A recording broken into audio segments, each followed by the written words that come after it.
পর্যায় সারণীতে মৌলগুলোর নাম মনে রাখার কয়েকটি সূত্র মনে রাখবো। 1 নম্বর গ্রুপের মৌল মনে রাখার জন্য এই সূত্রটা মনে রাখবো। হেলেনাকে রুবি সেচে ফেলেছে। হেতে হাইড্রোজেন, লেতে লিথিয়াম, নাতে সোডিয়াম, কেতে পটাশিয়াম।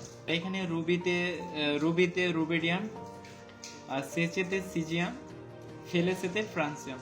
2 নম্বর গ্রুপ মনে রাখার জন্য আমরা মনে রাখবো বিরিয়ানি, মোগলাই, কাবাব সরিয়ে বাটিতে রাখো। বিরিয়ানিতে বেরিলিয়াম, মোগলাইতে ম্যাগনেসিয়াম মনে রাখবো, কাবাবে ক্যালসিয়াম,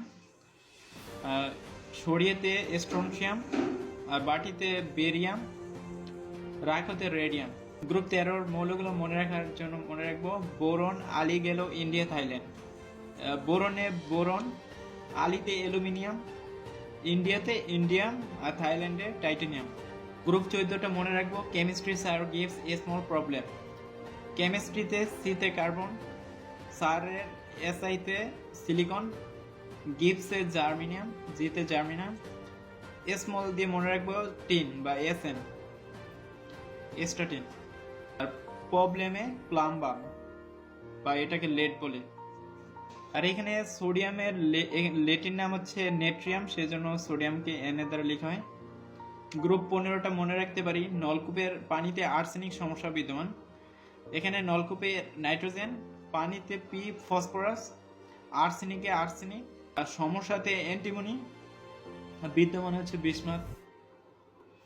গ্রুপ 16 মৌলগুলো মনে রাখবো ও এসিসিতে পড়ে। এখানে ওতে অক্সিজেন, এসে সালফার, এসিতে সেলেনিয়াম, টিতে টেলিনিয়াম, আর পরেতে পোলোনিয়াম। গ্রুপ 17 মৌলগুলো মনে রাখার জন্য সূত্র দরকার নেই। এখানে ফ্লোরিন, ক্লোরিন, ব্রোমিন, আয়োডিন এগুলো হচ্ছে 17 গ্রুপের মৌল। এভাবে আমরা সহজে এই মৌলগুলোর গ্রুপ নির্ণয় করতে পারবো।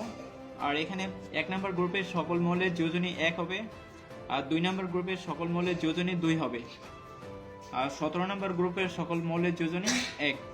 এটা মনে রাখবো। এখানে 15 নম্বর গ্রুপটাকে বলা হয় নিক্টোজেন মৌল। নিক্টোজেন হচ্ছে শ্বাসরোধকারী মৌল। আর 16 গ্রুপের মৌলকে বলা হয় চালকোজেন, বা এটা আকরিক তৈরি করে। এ সকল মৌলের আকরিক হয়। আর 17 গ্রুপের মৌলকে বলা হয় হ্যালোজেন মৌল।